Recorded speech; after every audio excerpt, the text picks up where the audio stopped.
செடி முளைக்கும் நான் பூவாக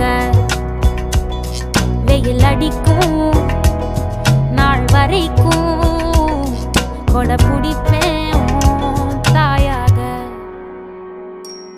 நீ நீ சொல்லும் கதை நான் நான் கேட்கும் வர நாமாவும் மாய பறவைகளே. தென்கிழக்கு தேன் சிட்டு